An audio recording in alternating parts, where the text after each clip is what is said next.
In this video, we're going to take a look at XXE based vulnerabilities, which means XML external entities. These type of exploits are associated with being able to parse XML data in a way that allows you to leak information from the server primarily, is what they do. So the way I'm going to demonstrate this is through Portswigger's labs. They have a number of different labs that are available for XXE, and they're very good for being able to practice the sort of foundations of these skills and to be able to sort of demonstrate all the different scenarios that you may see XXE become available in. So I'm going to approach these from the perspective of showing you how you can identify these sorts of vulnerabilities and then how you can exploit them. And then we'll talk a little bit about how we can fix them and make sure that these problems aren't present in our software. So before I start, I'm going to give you a little bit of an introduction towards the tools that we're going to be using for this. There's one tool primarily, which is also made by Portswigger. It's known as the Burp Suite. There's a community edition and a professional edition. I'm utilizing the community edition. Essentially, this will allow us to capture traffic between ourselves and the web page. What that allows us to do is that every time we send a request to this web page, we're able to see what data is sent between us, which will allow us to sort of manipulate the data and inject things into it, which will allow us to be able to exploit these XXE-based vulnerabilities easier. So we're going to go through a few different scenarios. The first one that we're going to take a look at is exploiting XXE using external entities to retrieve files. The idea of this sort of problem is that when we use XML data, if a user is sending XML data to the server and they have full control over that XML data, what they can do is they can write in these things called external entities. And what external entities can do is they can reference files anywhere, really. So they can mainly reference files that are actually on the server itself. And through this, they're able to get back data from the server using this XML request. So this is something that obviously we don't want to happen. And this one, we're going to demonstrate how to get the password file from a Linux server, essentially. So what we'll do is go ahead and access the lab here. Just to note, as we're getting on here, in order to access these labs, you will need an account. It's a free account to register, so you can go ahead and register one for that. You'll see this essentially has just like a shop, and we can go into this shop and we can view details. And we go to view details, we can check the stock of items. And when we do that, it will tell us how many units are in stock in the specific store that we look at. So obviously from here, we can tell that there's some sort of query happening in the background. And from that, we know that we're basically going to have to pass this information from our client to the server. Anytime that we're passing information from the client to the server, there's a potential to be able to inject malicious content into the actual web application itself. So to be able to see this in action, we're going to launch up Burp Suite, and we're going to do that ourselves here. So let me just go ahead and reset here. The way that this sets up, if you've never used Burp Suite before, I'm on Firefox. In this case, it's my preferred browser. If I go into Options, I can type in Proxy. And inside of the proxy settings here, we just have to set up a proxy configuration to the proxy that's set up on Burp Suite. So you'll be able to see that in general here. So you'll see proxy service started on 127.0.0.1, port 8080. We just put that information into here as well. And I just match it through everything and press OK. Once that's done, we'll now be able to intercept data. So we'll specifically go into our proxy section here and turn on the intercept. Now we'll be intercepting the web traffic between us and the web pages that we're accessing. So as discussed, we can come in here and we can check stock. When I click check stock, you'll see it will sort of pause. And inside of here, Burp Suite will show me the data that's being sent to the server here. So I can forward each packet and go through them one at a time and just see what kind of data is being sent through. So let's go ahead and switch it to say London, and we'll say check stock. And as you can see, it shows us the general packets that are flowing through. Now, for some reason, some of them work, some of them don't. So you sort of have to play around with it a little bit. In some instances, you might get these certification invalid things. Essentially, when you work with Burp Suite, it injects a certification between you and the server. So it will tell you that the certificate is invalid. You can just accept that and continue. So we'll go ahead and try this one here, for instance, and see if this one will work. So I'm going to turn the interceptor on, and let's say check stock. As you can see here, you can see the general payload that's being sent. You can see that it's sending this XML data to the server. And inside of this XML data, we have the product ID and the store ID. What I'm going to do is I'm going to go to Action, and I'm going to send this to the repeater. The repeater essentially allows us to modify the content of the query itself and be able to send it back to the server so that we can try different things with it. So with that being done, I'll go ahead and turn off the interception for the proxy, and let's head over to the repeater. So you see, here's the general format of our XML. If we want to do an external entity attack, there's two main things that we're going to have to do here. The first is up here, we're going to have to define our external entity that we're trying to access. So we'll do this as follows. Say doc type. I'm going to call this foo, and we'll go ahead and do this. It'll be an entity. I'm going to call the entity XXE, and we're going to get a system file, and that system file will be the file at the location etc password. So this would be the general structure of our external entity. What we do is we essentially define that we're creating an entity, and we give the entity some sort of name. And this name can be really anything that you want. I just pick XXE as this example. And we say what the entity is going to be. In this case, it's going to be a system file. And that system file is going to be the file that is located at this path, the etc/password path. Now all we have to do is just change one of these values to that external entity. And what will happen is it will attempt to access that external entity, and it will return us back the results. And the results in this case are going to be the contents of the password file. So the way that we access this is we put an ampersand, and then we put XXE, and then a semicolon. So now I can send this query, and you'll see we'll get a response back here on the left-hand side. And as you can see, it says invalid product ID, and then it leaks all of the information that is contained inside of that password file. This is the idea of what an XXE exploit is going to look like. Essentially, it's going to attempt to access that product ID, and it's going to be invalid. And when it sends back that invalid error, it's going to in turn send back the contents of that external entity we attempted to access. And that would be, in this case, the contents of the etc/password file, which, as you can see, is all the different users that are on the system. So you can see with this, we're able to access really any sort of file that's on the system, which is very dangerous, right? The information disclosure from this is huge. If we are able to access the shadow file of a Linux system, for instance, that would give us all the hashed passwords towards which we can then do an offline password attack, and then potentially be able to exploit the system and gain unauthorized access. So like I mentioned before, this is really just one way to be able to do the XXE-based attacks. We'll take a look at a few others as well. So with this problem, we've now pretty much successfully solved it. So that teaches us everything about the external entities from that perspective. One additional thing we can do with XXE is we can use it to perform SSRF attacks. An SSRF attack is essentially the ability to be able to send a query from someone who isn't us. So as an example, there's a server running on here that has some metadata, and there's potentially some sensitive data inside of there. This IP would typically only be accessible from the server itself. So us as a client wouldn't be able to access that. However, if we use XXE, we're able to make the request look like it's coming from the server, which means that we can in turn access things that we shouldn't be able to access typically. So to show this, it's a very similar type of idea to the previous lab. So we'll go ahead and access this. Sorry, I'm going to have to turn back on the interceptor here. Get this going. So we'll turn this back on. Let's go ahead and access here. Sorry, okay. I think we'll just have to disable the proxy and re-enable it. Sometimes this will happen. I think it's because the actual session will expire. So sometimes we have to go back in and just or disable and re-enable the proxy. So go and do that. Let's try to access this page. Okay, great. So now we can access the lab. And then once that's done, I'll go ahead and set up our proxy again. And then we'll come back into here and turn our interceptor on. And again, we'll do something very similar to before. We're going to go ahead and enter into the item, right? And then once we're inside of here, again, we can check stock. So we'll go ahead and check the stock of the London store, for instance. And we'll see if this one gives us, yeah, this one gives us an XML structured format as well, right? So we're sending an XML request to the server.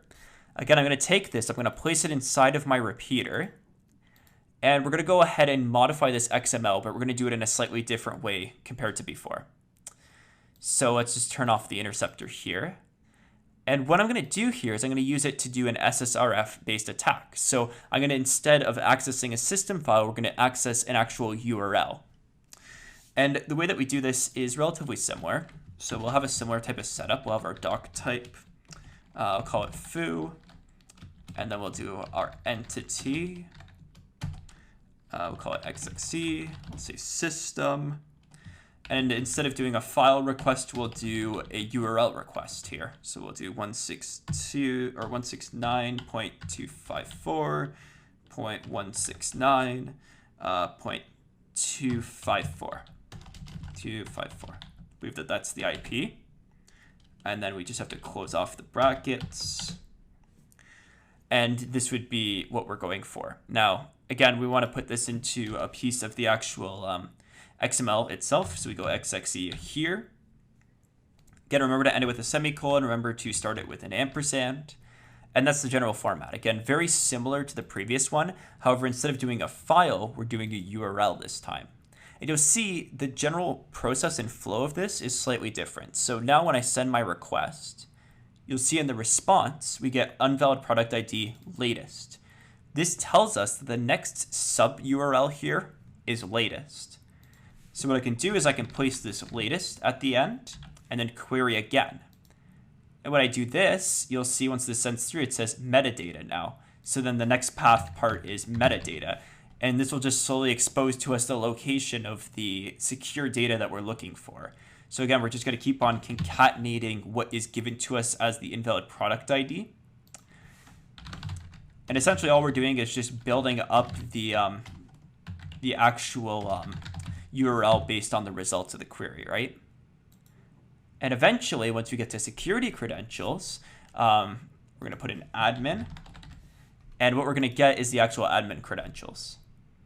So you'll see here, we get all the information for the admin. We get their token, we get the access key ID, the secret access key, the expiry date, the type of hashing algorithms that's used for this.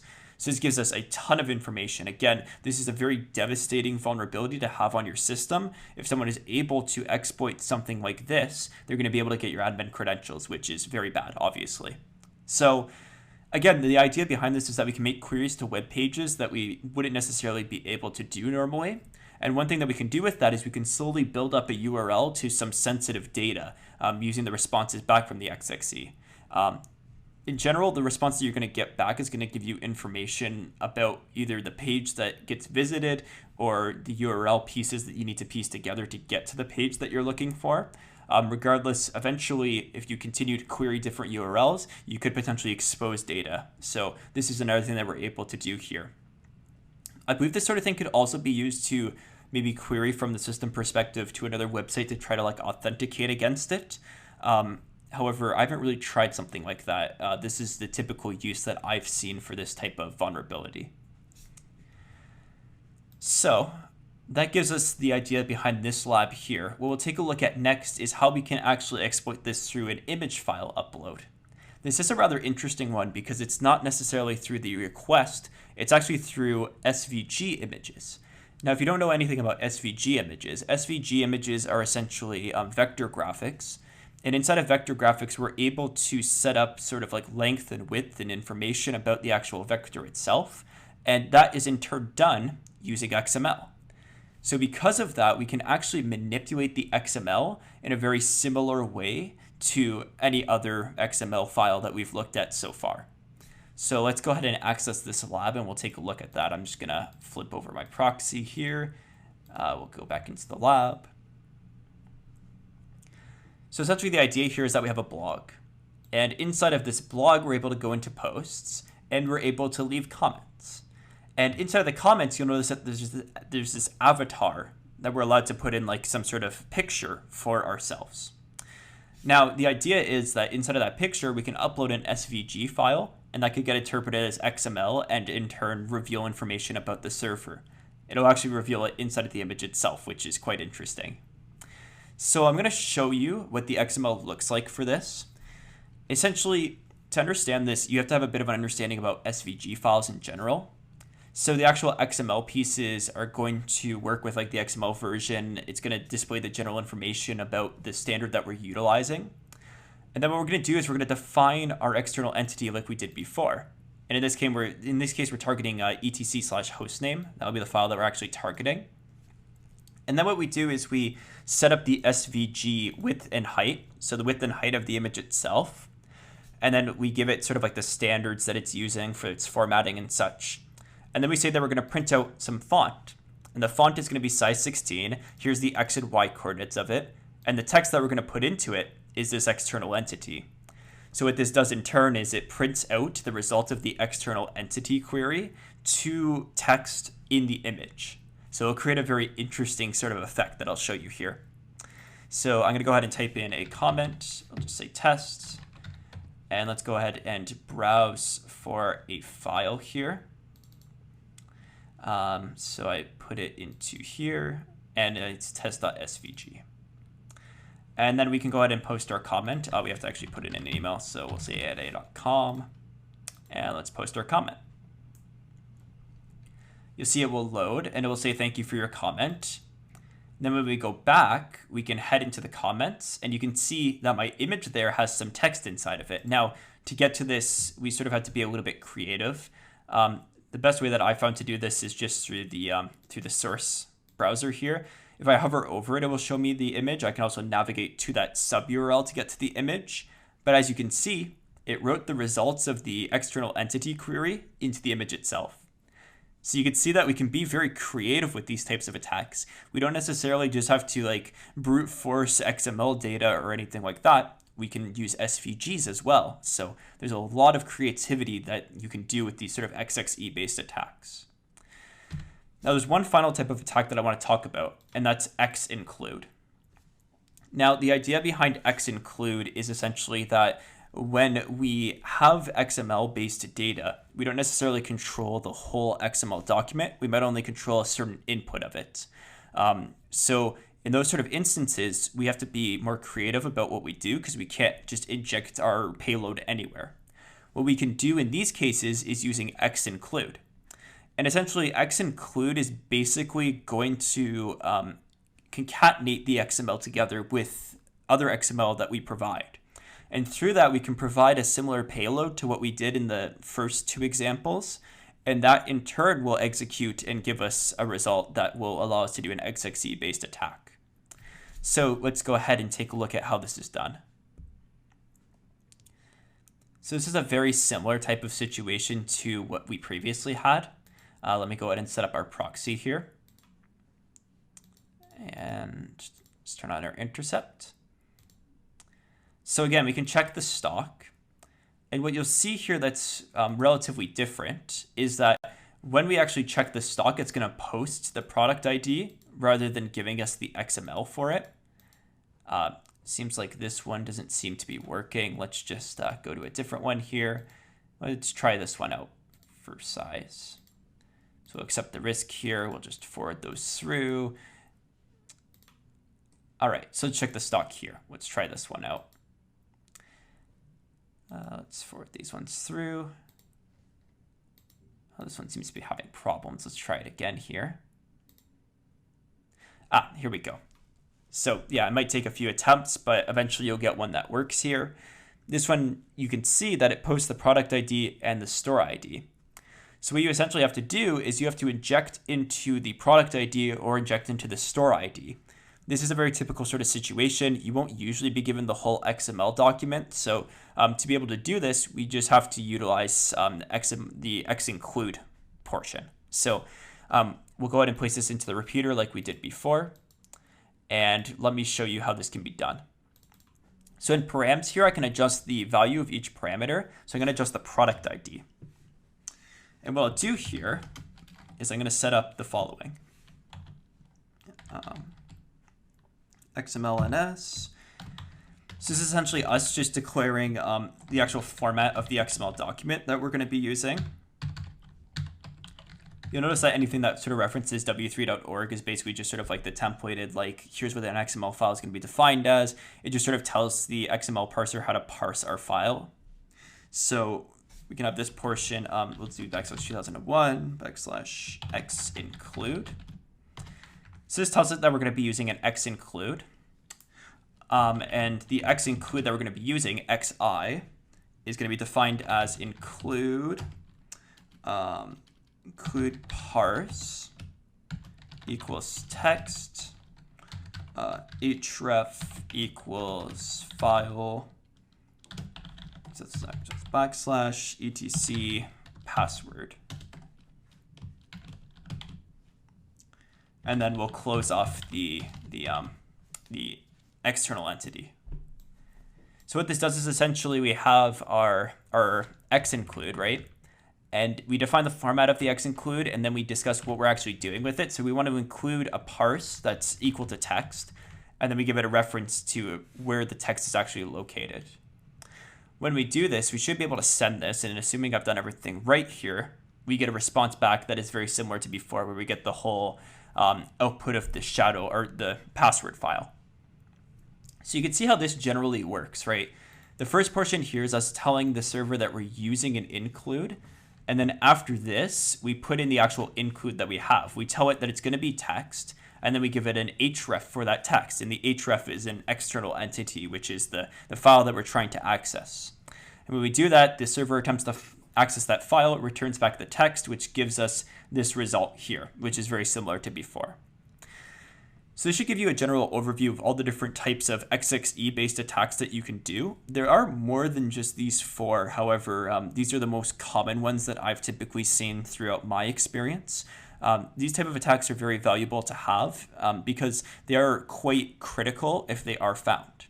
And the ability to actually fix them can be fairly straightforward. There's a lot of different ways to do it. You can whitelist the inputs that the user isn't able to input XML data into post data like this. For instance, we could check the product ID to see if it has XML characters and just blow it out if it does.